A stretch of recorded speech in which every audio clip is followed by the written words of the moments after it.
What's up, guys? Welcome back to Between the Pylons. I'm John Camacho. Thank you so much for watching. And guys, today we are talking about Jermar Jefferson out of OK State. And guys, this is a requested video from Ventanini. I am so sorry, Vinny. I just butchered your last name. I do apologize.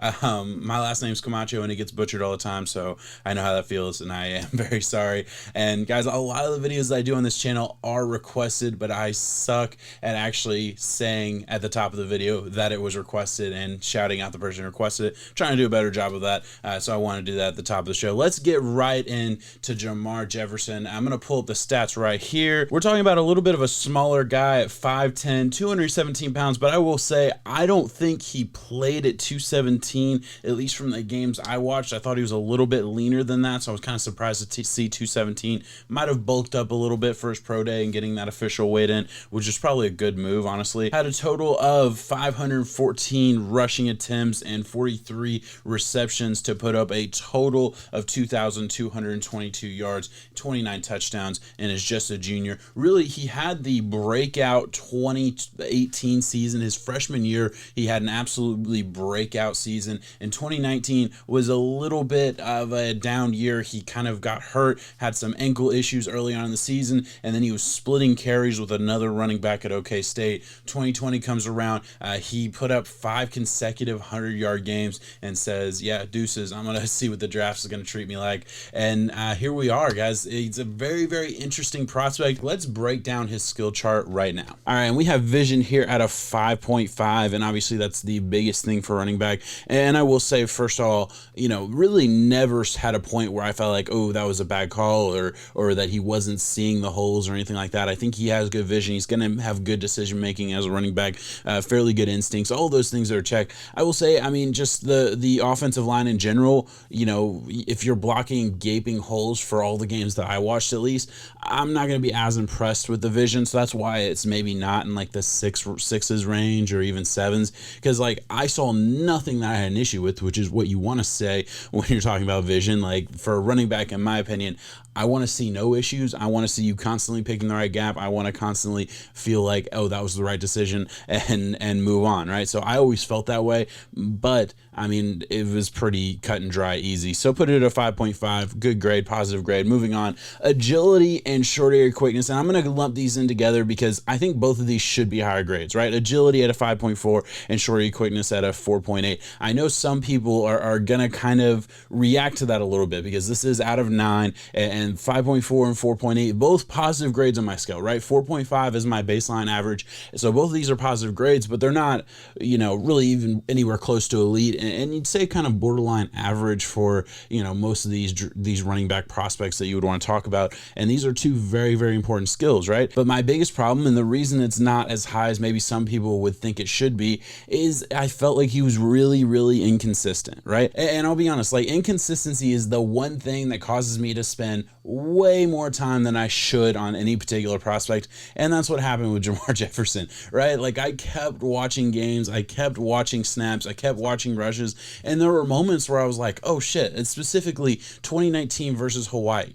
I mean, constantly just explosive as hell, sudden, and like if I would have just watched that game, I would have come away saying, yeah, this is a guy that is among the top 4 running back prospects in this class, and in my opinion, it is the top 4 for me, and then kind of a drop off into day 3 guys, and there's just a ton of day 3 guys that you can talk about. A lot of them I have talked about on this channel, and if I just watched that game, I would be talking about him in that regard. But then you go and watch other games where he had great statistical games, but explosiveness wasn't quite as like eye-popping as I would have liked. I felt like there were moments where his cuts weren't quite as clean. Like he took an extra second, like extra half second to change directions and things like that. So overall, just inconsistent from the running back position scares the shit out of me because I really don't know how to treat that, right? Acceleration at a 6.7. There is no doubt about this, right? Because I can sit there and kind of nitpick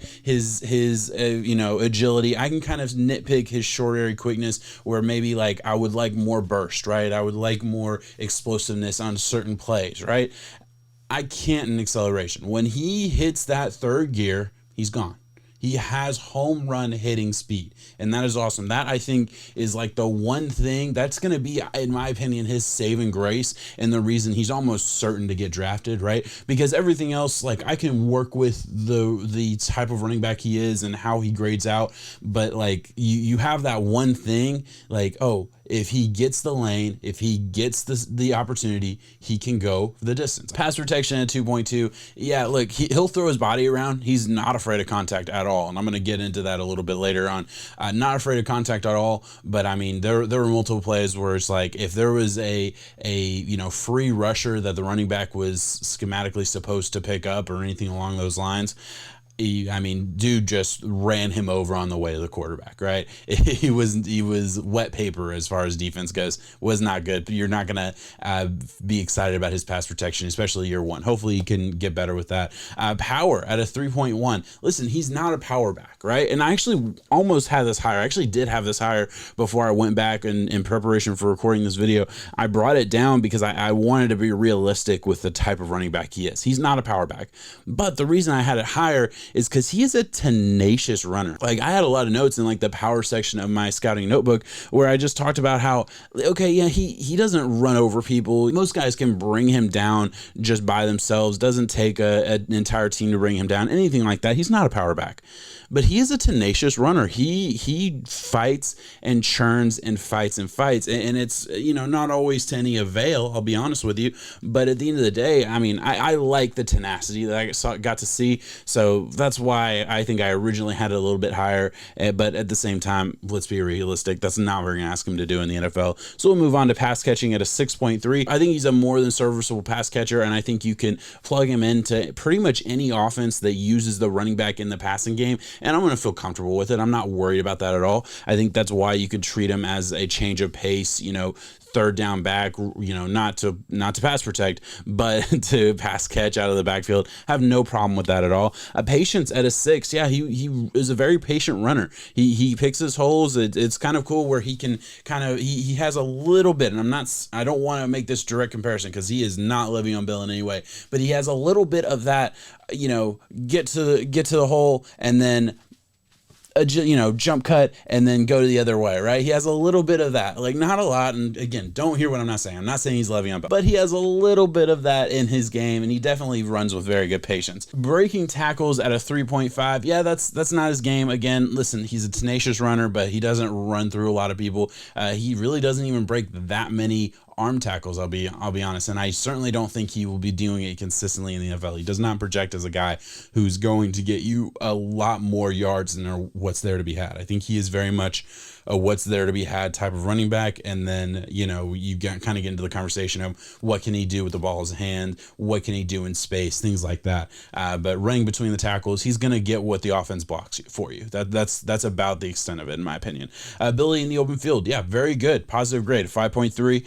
I don't think it's super special. I don't. I think his breakaway speed is super special, but breaking down and making someone miss in the open field, it's hit and miss. I'll say that. So I mean, I'm good with it. It's a positive grade. It's kind of a check. I'm good. It's fine. But it's not super special. And then pad level and balance, 5.6. Again, this kind of gets into he is not afraid of contact. He is not. He is not afraid to lower his shoulder and at least deliver the punch. And while I'm not going to sit here and say he runs through people or can run over people very often, we talked about the power grade for a reason.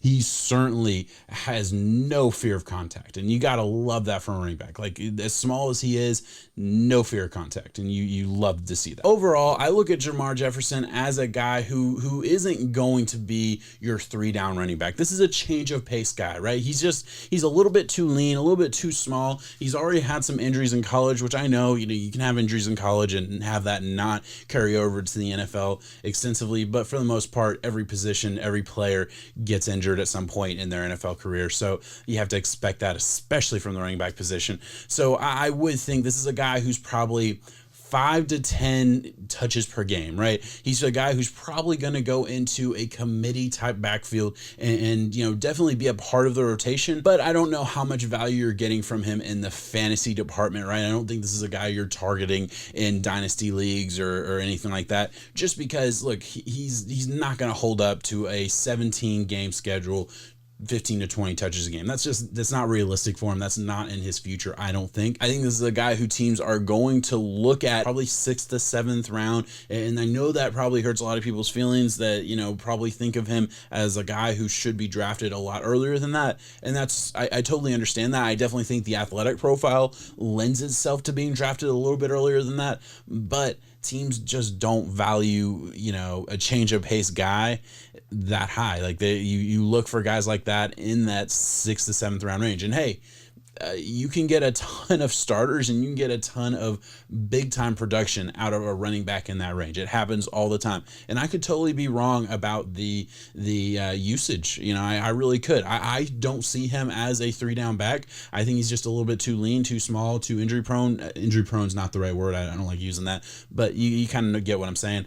But maybe another team disagrees with that. They look at some of maybe the inconsistencies that I saw in his game and kind of attribute it to, some ankle injuries that took away some of his explosion. They look at the upside, the suddenness, the explosiveness that you see at times and say, hey, this is a dude I want carrying the load, 60% of snaps, something like that, which is a ton for running backs, by the way. That's something that is very, very real and very, very possible. I don't see it personally, but I definitely see the world where somebody sees that. As far as like draft position in this class, I'm just because I said he's a 6th, 7th round guy doesn't mean like I have him all the way at the bottom of my list. No, he is clumped in that range of guys. Like for me, there's the top 4. You have Etienne Harris, Javonte Williams, and Gainwell. Those are my top 4, all 2nd round picks for me. And I mean, I could think one of them could possibly jump into that 1st round, but for me, they're all 2nd round guys. I just don't think any running backs go in the 1st round this year. We'll see what happens. But then after that, there's a huge drop off for me. And to me, Jermar Jefferson falls into a lot of guys that fall into that drop off, right? And he's right in that range as far as rankings and all of those things go. And I don't have my final running back rankings right now, but I definitely think he could be somewhere in between, 13 to 8. I think that's probably where he could end up.